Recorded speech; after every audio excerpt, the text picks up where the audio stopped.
7 tayo mga kabungis. Kasama po natin ang DEPW1. DEPW1 and Flood Control 1 headed by Chief Engineer Bernard Nadonga. Balut Tondo po tayo and lakad naman po tayo.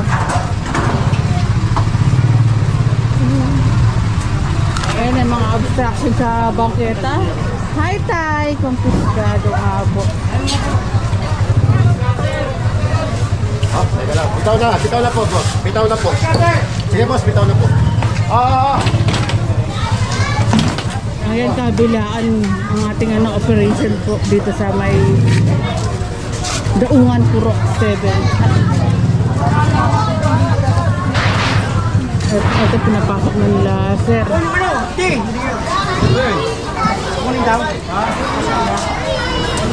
Kaliwat kanan. Sama po natin si Inspector Steve Pamitan, Engineer Joseph ng DEPW1. Halo, buhay mo yung napakalat na natin ha. Pati itong nyo, nasa bangketa. Kaya kikaw eh, patalo kami. Jennifer. Ako sa inyo. Jerwin, hawakan mo lang yun. Kaya kaya. Yan mo sa ilan.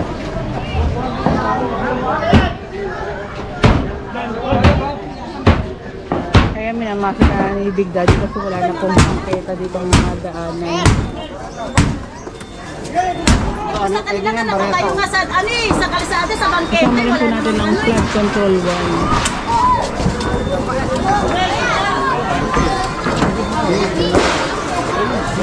Ikaw nga sa kanila, baka naman ang pwede yung mga landoron.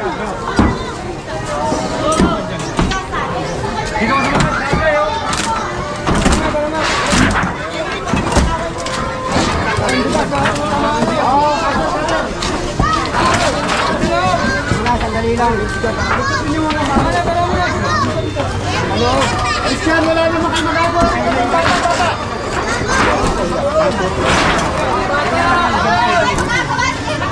Ayan, kumpiskado na po ito ang ginawang harang po dito sa may bangketa.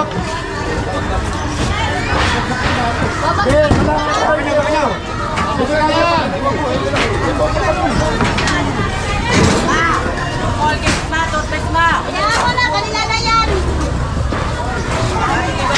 Baka naman po pwede yung mga landoron, pakipantay lang po, pakiklearin nyo. Ganto sa mga. Oo, ako yung mga nasa bangkita, pwede nyo naman ho eh. Nauling kayo.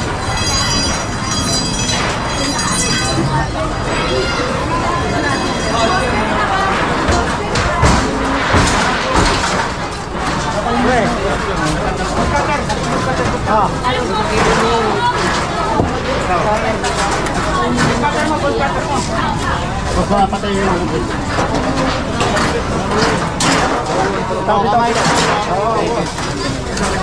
Wala na po to. Yan. Sila na po ang nagtatanggal habang wala pa ang ating clearing team. Kanya-kanyang tanggalan na.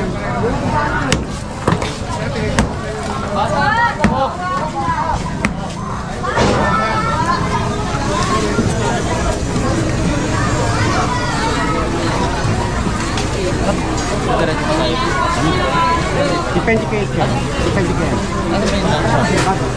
Yan, sarang po. Dar! Team leader ngayon. Nakasama rin po natin si Sir Cesar. Sir Steve, Pamitan. Ayan mga team leader natin. Including Sir Cesar.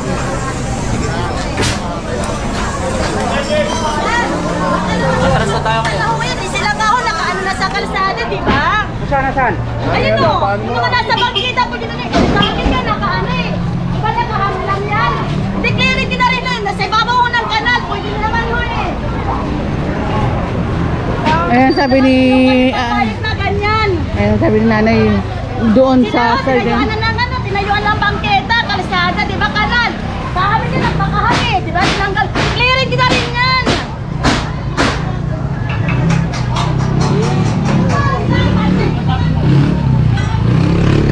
Ay nagtuturo na si nanay lahatin nga po ang mga obstruction, bangketa.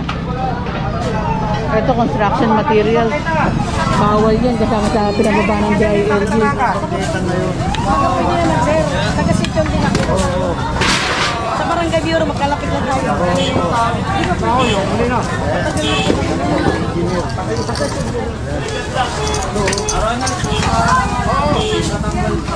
Ano te?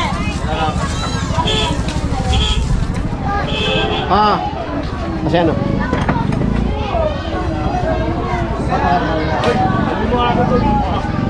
Ano?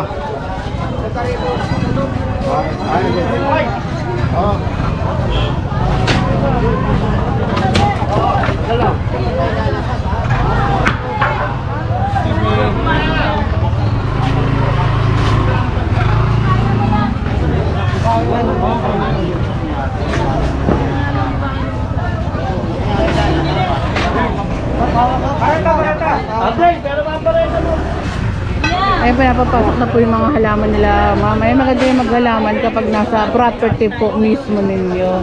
Pero kung makakaperwisyo sa kapwa, ayun, wag naman po sana.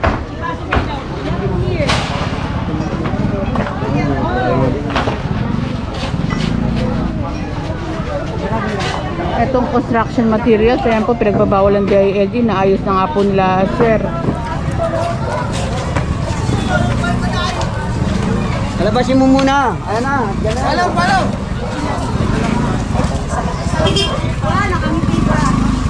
Good morning.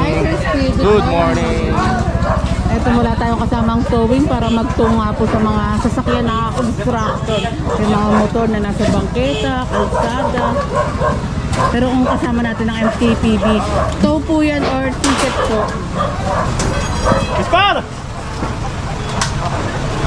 Ito mga ko, nandito na dito sa bangketa si tatay.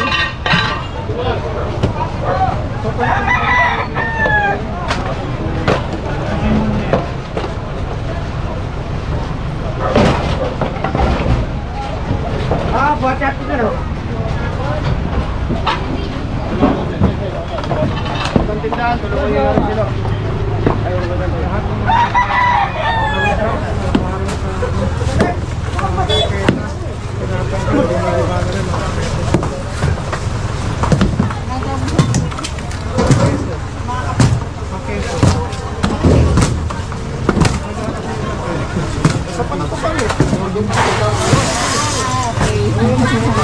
Subscribe, Double D. Kasama natin sa clearing operation, Double D. Tsaka si Busina.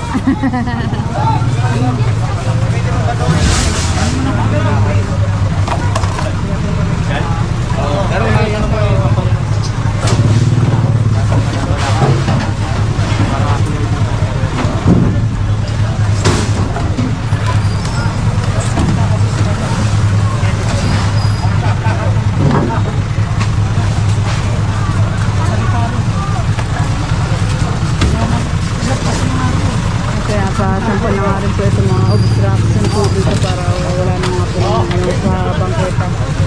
Para maluwag na madadaanan ng taong bayan.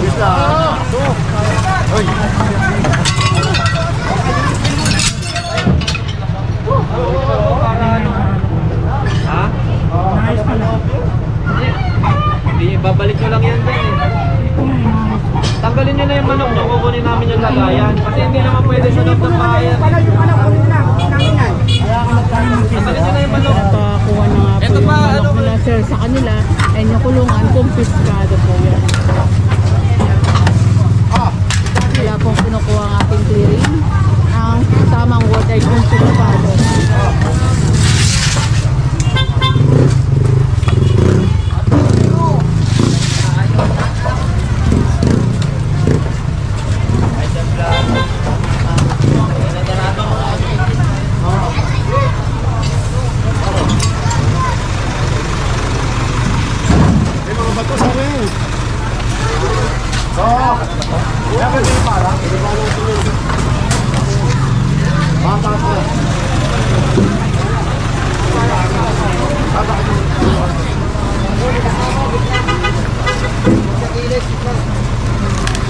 Ang mga hollow blocks na minaso kanina, ayan, sampa na sa truck. Hindi, may narinig ako, babalik din daw yan sa pinundimahan na sasakyan.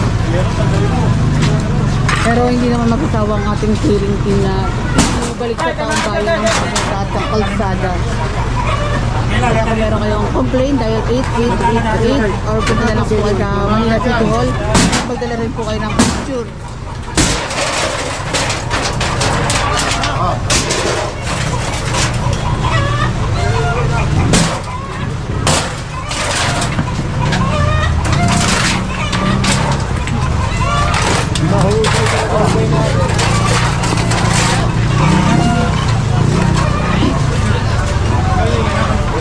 Tanggalin na tayo, tanggalin na.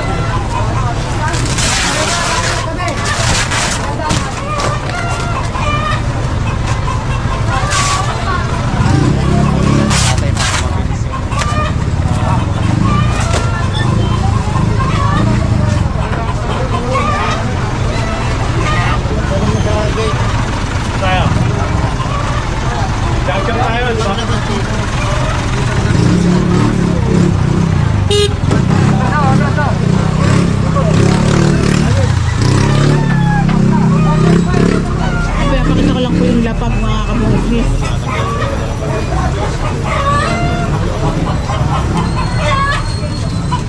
Walang pagod.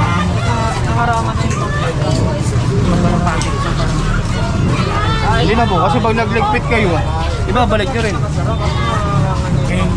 Yun po yung sagot sa katanungan niyo. Anong tanong ni Sir? Sir Steve? Bakit daw walang paabiso sa mga tao? Ayun, kasi pag may abiso, walang may tituloy. Kasi pag once na nag-abiso tayo sa kanila, malinis natin madadatnan to. Sara nyo na lang boss, tingnan natin. Tapos ibabalik nila yung mga obstruction kung ano ba yung mga yun. Kaya yun po ang sagot sa akin. Tatanungin bakit abiso. Kung naabisuhan nga po, wala tayong makiklearing nga rin po at magbabalikan lang din po. Mga na parang gaya na pandemic.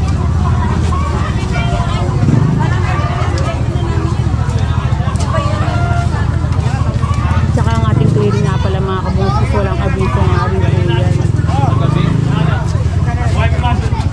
Dahil kapag nagpa-abiso, edi wala tayong mapupunta natin, malinis na nga rin po agad-agad. Paano matututo nga po yung mga siniklearing dito natin? And next upload tayo mga kabungsis, like, comment, share, subscribe, ingat po. Ginagamit pa ng pandemic.